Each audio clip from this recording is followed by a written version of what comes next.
할렐루야. 계속해서 요한계시록에 등장하는 일곱 교회에 대해서 말씀을 전하고 있는데요. 요한계시록에 등장하는 일곱 교회는 모두 동시대 같은 지역에 존재하던 믿음의 공동체였습니다. 그들이 공동적으로 직면하고 있던 가장 큰 문제는 물론 로마 제국에 의한 기독교 박해였습니다. 그러나 지금까지 우리가 다른 교회에 하시는 말씀을 통해서 알게 된 것은 교회의 존재 자체를 위협하는 더 심각한 문제는요, 오히려 믿음의 공동체 내부에서 생겨난다는 사실입니다. 에베소 교회는요, 거짓 사도와 니골라당의 시험을 이겨냈지만 그러다가 그만 사랑을 잃어버렸습니다. 서머나 교회는 황제 숭배를 단호히 거부하고 궁핍과 순교의 길을 선택했지만 버가모 교회는요, 니골라당의 교훈을 받아들여서 세상과 적당히 타협하기 시작했습니다. 두아디라 교회는요, 돈을 앞세우는 이세벨의 교훈에 속아 넘어갔습니다. 그리고 보면 역사를 살펴보아도요, 믿음의 공동체가 박해와 같은 외부적인 요인에 의해서 무너지는 일은 거의 없었다라는 것입니다. 박해가 심하면 심할수록 오히려 믿음의 공동체는요, 더욱 강해졌었습니다. 우리나라도 복음이 들어온 지 얼마 되지 않은 상태에서요, 일본의 엄청난 박해를 받게 되었지만 그것에 절대 굴하지 않는 그러한 모습을 우리는 역사를 통해서 보게 됩니다. 이처럼 외부적인 박해는요, 결코 믿음의 공동체를 무너뜨리지 못한다라는 것을요, 바로 역사가 증명하고 있습니다. 오히려 교회 공동체를 실제로 무너뜨리는 것은요, 교회 내부적인 요인들에 의해서였습니다. 내부적으로 기독교 신앙의 본질을 곡해하거나 변질시키는 것들이 바로 교회에 더욱 심각한 해를 끼쳐왔다라는 것입니다. 이제 오늘은 아시아 7교회 중에서요, 5번째 교회인 사대교회에 주시는 말씀을 가지고 우리가 함께 은혜를 나누려고 합니다. 이 사대라는 지역, 이 사대는요, 이제 고대 리디아 왕국의 수도였습니다. 리디아는요, 세계 최초로 금화를 만들어 보급했던 나라입니다. 바로 이 사대가 팍톨루스라는 강에서 사금을 채취하여서 금화를 만드는 그런 금 생산지였고요. 그래서 이 사대는 돈이 넘쳐났고 금과 관련한 여러 제조업, 특히 금화 세공업이 가장 발달한 도시였습니다. 그만큼 사대는 금이 많아서 황금의 도시라는 별명을 가지고 있을 정도로 물질적으로 대단히 풍요로웠던 그런 도시였습니다. 그러다 보니 한편으로는요, 이 지역을 차지하기 위한 여러 강대국들의 전쟁이 빈발했습니다. 마치 오늘날 석유 때문에 전쟁이 그칠 날이 없는 중동 지역과 같습니다. 그래서 이 도시 사람들은, 사대 도시 사람들은요, 돈은 있지만 이렇게 전쟁이 잦다 보니 종교에 대한 열망이 강했다라는 것입니다. 그런 사대인들의 종교심은요, 결국 그 도시의 우상 종교들과 맞물려 있었던 것입니다. 바로 이때 복음이 들어왔고 그와 같은 도시에 믿음의 공동체가 세워진 것입니다. 말하자면요, 부자 동네에 교회가 세워진 것입니다. 그 교회는 과연 어떠한 모습을 갖추게 되었을까요? 아쉽게도요, 이 사대에 들어온 복음은요, 이 지역의 여러 이방 종교들, 그리고 세상의 가치관, 즉 현실적인 욕구들과 뒤섞여 버렸다라는 것입니다. 도시는요, 돈이 넘쳐 활기에 차 있고 쾌락과 향락에 흥청망청합니다. 그런데 전쟁의 공포와 위험은 벗어날 수 없었는데 바로 그때 종교가 그들을 달래주는 것이었습니다. 바로 이런 분위기가 그대로 교회 안에 흘러 들어왔고 교회의 사람들이 몰려들어서 교회가 활기를 띠었습니다. 요즘 말로 말하면 교회가 부흥되고 있는 것입니다. 사실 역사를 살펴보면요, 이방 종교와 혼합된 기독교가 사람들을 모은 데는요 가장 탁월했다라는 것입니다. 바로 사대교회가 그러한 모습을 지니고 있었습니다. 바로 이러한 사대교회를 향해서 오늘 주님께서는 말씀을 하십니다. 오늘 3장 1절 말씀 같이 한번 읽어볼게요. 사대교회 사자에게 편지하라. 하나님의 7 영과 7 뼈를 가지신 이가 이르시되 내가 내 행위를 아노니 내가 살았다 하는 이름을 가졌으나 죽은 자로다. 전승에 따르면 사도 바울의 제자였던 글레멘드가 사대교회의 첫 번째 감독이었다고 합니다. 이 글레멘드는요 빌립보서 4장 3절에 그 이름이 나오고 있습니다. 그런데 1세기 말에 로마 교회의 감독이 클레멘트였는데요, 바로 이 글레멘드와 클레멘트가 동일 인물이었을 가능성이 많습니다. 만일 그렇다면은 사대교회는요 최초의 교부에 의해서 세워진 교회라는 것입니다. 교부라는 말 혹시 들어보셨습니까? 교부는요 교회의 아버지라는 뜻으로요 예수님의 제자들 사도들의 뒤를 계승하여서 교회의 발전을 도모한 인물들 중에서 후대까지 권위를 인정받는 사람들을 지칭하는 단어였습니다. 바로 로마의 클레멘트가, 이 클레멘트가 최초의 교부로 인정받았던 것입니다.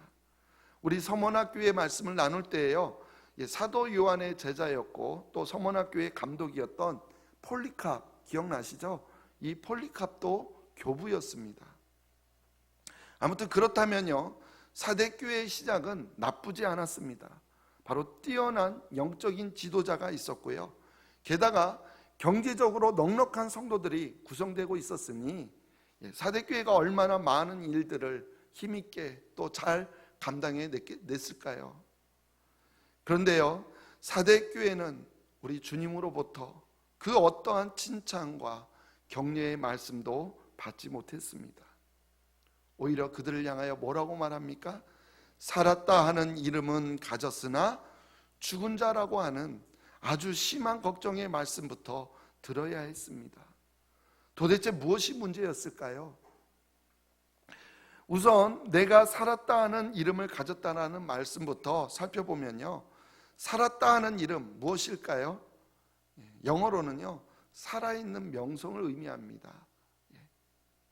그리고 메시지 성경은요 원기가 왕성하다 이렇게 말씀하고 있습니다.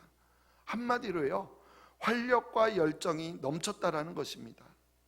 그러니까 다른 사람들이 볼 때 사대교회는요 활력이 넘쳐서 살아 움직이는 교회처럼, 그래서 무언가 대단한 일들을 많이 해내고 있는 것처럼 보였다라는 것입니다. 아마도 사대교회는요 경제적으로 매우 넉넉했기 때문에 어쩌면 큰 예배당을 지었을지도 모릅니다. 이런저런 일들도 많이 벌리고 또 그 일들을 감당해 냈을 것입니다. 결국 그러한 소문이요 여러 교회에 널리 퍼졌을 것이고, 그래서 활력 있는 교회, 열정 있는 교회로 이름을 얻었던 것입니다. 그런데 정작 주님은요 그들을 향하여서 죽은 자다라고 말씀하고 있습니다. 그 이유가 무엇일까요? 바로 주님이 자신을 소개하는 말에서 우리는 그 이유를 찾아볼 수 있습니다. 주님께서 뭐라고 소개합니까? 하나님의 7 영과 7 뼈를 가지신 이가 이르시되, 7 영은요 하나님 보좌 앞에 있는 영적인 존재, 즉 성령을 가리키고요, 7 뼈는 무엇이라고 그랬습니까? 집사가 아니라 7개의 사자, 지도자죠. 지도자, 바로 영적인 지도자를 가리키는 말이라고 말씀드렸었습니다. 바로 주님은요 이 7 영과 7 뼈를 가지고 계신다, 바로 성령과 교회의 지도자를 가지고 계신다라고 선언합니다. 바로 성령과 지도자는 교회를 살아있는 믿음의 공동체로 만드는 결정적인 요인입니다. 성령이 들어가야만 교회는 살아납니다. 성령의 다스림을 받는 영적인 지도자가 세워져야 교회가 교회답게 될 수 있습니다.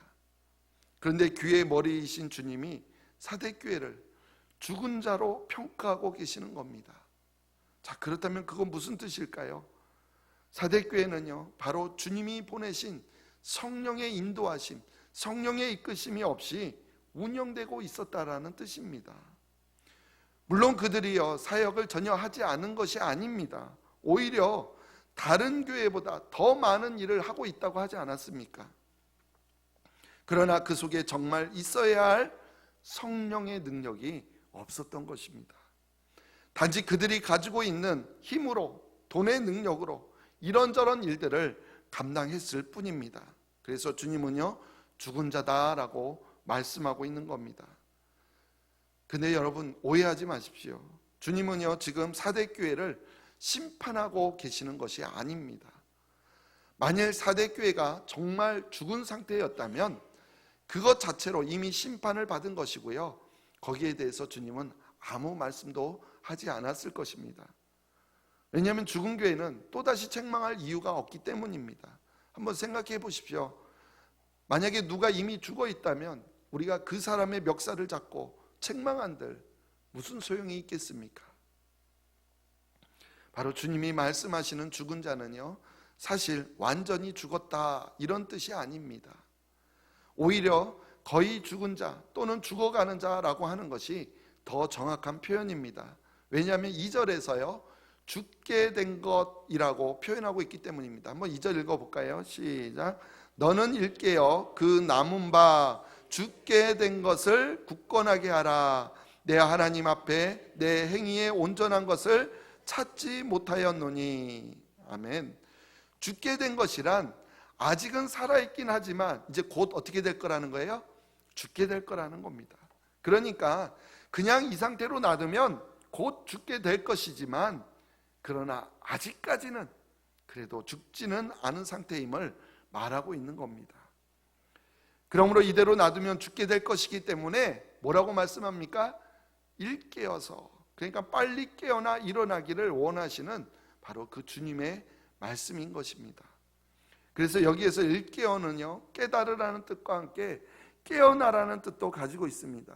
즉 무엇이 옳은지 빨리 깨닫고 빨리 깨어나라는 것입니다.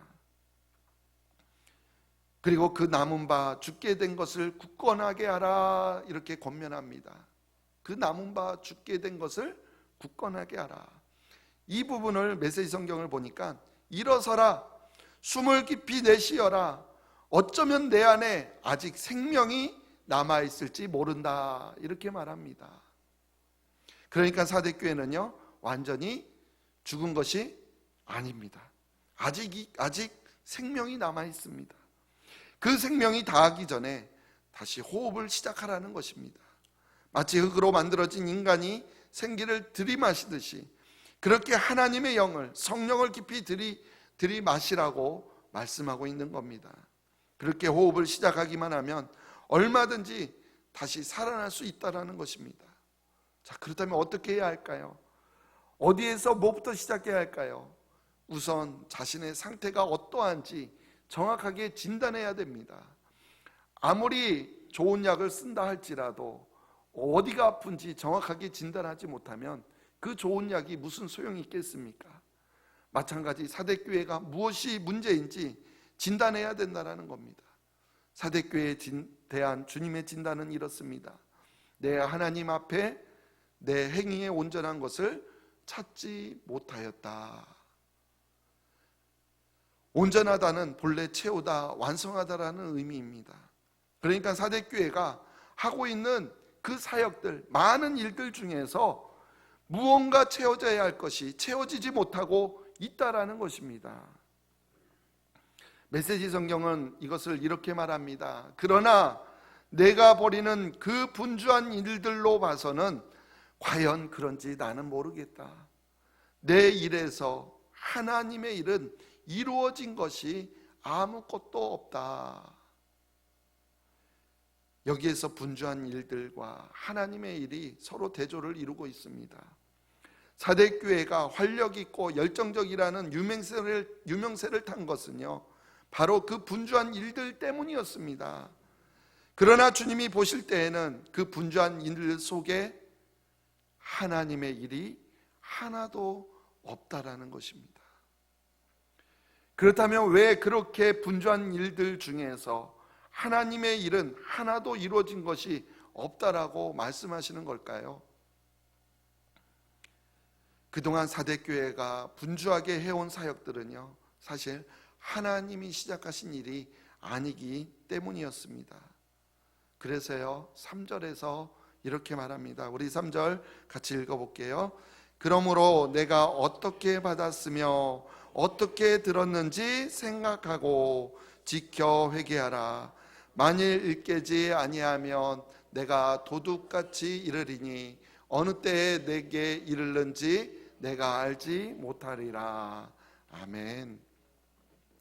어떻게 받았으며 어떻게 들었는지, 여기에서 어떻게는요, 사실 어떻게 했는지 등 방법을 묻는 말이 아니라요, 무엇 때문에 어떤 까닭에 등 바로 목적을 묻는 말입니다. 그러니까 내가 어떻게 받았으며 어떻게 들었는지 생각하라는 이 주님의 말씀은요, 사대교회가 주님으로부터 무엇을 받았으며 또한 왜 그것을 받았는지 생각해 보라는 겁니다. 그럼 그들이요, 사대교회가 주님으로부터 처음에 무엇을 들었던 것일까요? 바로 복음입니다. 복음 아닙니까? 하나님 나라와 예수 그리스도의 복음을 들었던 것입니다. 사도 바울은 그의 제자 클레멘드에게 복음을 가르쳤고요, 또 클레멘트는 그 복음을 사대에 전했습니다. 바로 그렇게 사대교회가 시작된 건 아닙니까? 그렇습니다. 이 세상의 모든 교회는요, 복음을 받아들인 사람들의 공동체입니다. 거기에는 하나도 예외가 없습니다.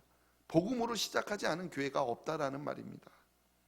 그렇다면 왜 그 복음을 받았을까요? 역시 같은 이유입니다. 하나님 나라와 예수 그리스도의 복음을 받아들여서 우리가 주님의 제자가 되었다면 이제는요, 그 복음을 자신의 삶으로 풀어내야 합니다. 그리고 누군가에게 바로 그 복음을 흘려보내야, 전해야 하는 것입니다. 바로 그러기 위해서 우리가 복음을 받은 것입니다.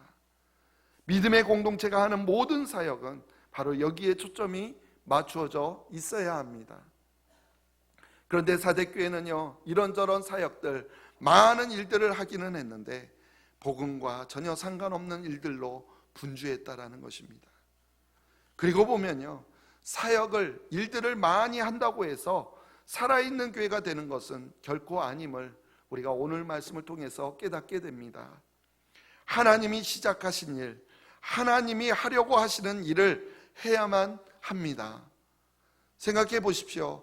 우리가 신앙생활 하면서요, 나름대로 열심히 하나님의 일을 한다고 했습니다.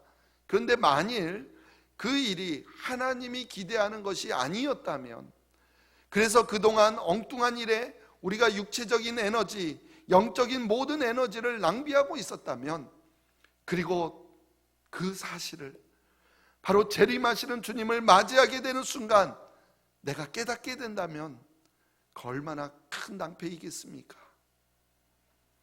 그러니까 우리는 지금이라도요, 다시 시작해야 합니다. 우선 우리는 하나님의 영, 성령을 깊이 들여 마시기 시작해야 합니다. 성령의 다스림을 따라서 다시 움직이기 시작해야 합니다. 그러면 아직은 희망이 있는 것입니다. 우리가 하고 있는 일이 정말 하나님으로부터 시작된 일인지, 복음으로 하는 일인지 우리가 다시 한번 점검해 보기를 소망합니다. 주님이요, 사대교회에 주목하여 보고 계셨던 사람들이 있다라고 말합니다. 그리고 그들은요, 옷을 더럽히지 않은 사람들입니다. 우리 4절 말씀 읽어볼게요. 그러나 사대에 그 옷을 더럽히지 아니한 자 몇 명이 내게 있어 흰 옷을 입고 나와 함께 다스리니 그들은 합당한 자인 영고라. 아멘. 메시지 성경은요, 이렇게 말합니다. 같이 한번 읽어볼까요? 사대에는 여전히 예수를 따르는 이들 몇이 있다. 그들은 세상의 길을 따라 쓰레기 더미에서 뒹굴지 않은 사람들이다. 아멘. 우리 주님은요, 사역이 아니라, 일이 아니라 바로 사람에게 주목하십니다. 예수님을 따르는 자들을 찾으십니다. 그들은요, 세상의 길을 따르지 않습니다. 세상 사람들이 추구하는 가치를 추구하지 않고 오직 예수 그리스도만을 따르는 자들입니다. 놀랍지 않습니까? 지금 주님으로부터요, 죽은 자라는 걱정의 말씀을 들은 이 사대 교회도요, 이처럼 예수를 따르는 자들이 있었다라는 것입니다. 사실은 그 소수로 인해서 아직까지 사대 교회에요, 완전한 사망 선고가 내려지지 않았다라고 볼 수 있습니다. 하나님께서 소돔과 고모라를 멸망하실 때 의인 10명만 있어도 멸망시키지 않으시겠다라고 하셨습니다. 그러나 소돔과 고모라에 의인 10명이 없어서 멸망했다라는 사실입니다. 그러나 사대교회는요, 옷을 더럽히지 않은 자들이 있다라는 것입니다. 바로 하나님께서 그들 때문에 사대교회를 포기하지 않으신다는 사실입니다. 그리고 그들은 장차 흰옷을 입고 주님과 함께 다닐 것이라고 말씀해 주고 있습니다. 근데요, 요한계시록 7장을 보니까요, 주님이 재림하실 때 흰옷을 입은 큰 무리가 나옵니다. 한번 요한계시록 7장 9절 읽어볼까요? 이일 후에 내가 보니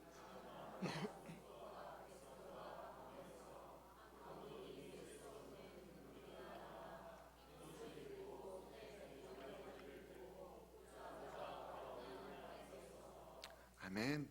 여기에 흰옷을 입은 무리들은요, 바로 주님의 재림을 맞이하기 위하여서 세계 각 나라로부터 나온 사람들입니다.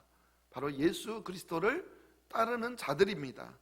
이들은 아무도 능히 그 수를 셀 수 없을 만큼 뭐라고요? 큰 무리라고 말합니다. 바로 사대교회 몇몇 성도들도요, 그 무리에 포함되어 있다라는 것입니다. 그러나 아무리 큰 무리라고 하더라도요, 거기에 포함되지 못하는 사람들이 이 세상에는 훨씬 더 많다라는 것입니다. 자, 그렇다면 흰옷을 입은 사람들은 도대체 무엇을 어떻게 했기에 그 영광스러운 자리에 참여할 수 있었을까요? 주님이 말씀하십니다. 그들은 합당한 자인 영고라. 바로 그럴 만한 자격이 있다라는 것입니다. 무슨 특별한 일을 했기 때문이 아닙니다. 단지 예수 그리스도를 따르는 자가 되었을 뿐입니다. 그것으로 충분하다고 우리에게 말씀해 주고 있습니다. 메시지 성경은 이것을 뭐라고 말합니까? 세상의 길을 따라 쓰레기 더미에서 뒹구지 않는 사람들이라고 말합니다. 오늘 말씀의 결론입니다. 우리 5절 6절 말씀 읽어보겠습니다. 이기는 자는 이와 같이 흰옷을 입을 것이요 내가 그 이름을 생명책에서 결코 지우지 아니하고 그 이름을 내 아버지 앞과 그의 천사들 앞에서 시인하리라. 귀 있는 자는 성령이 교회들에게 하시는 말씀을 들을지어다. 아멘. 여기에서 이기는 자는요, 끝까지 주님을 따르는 자입니다. 그리고 끝까지 주님을 따르는 자들에게 바로 세 가지 약속을 합니다. 이기는 자에게 주시는 세 가지 약속. 하나는요, 바로 흰옷을 입을 것이라는 약속입니다. 앞에서 말씀드렸죠.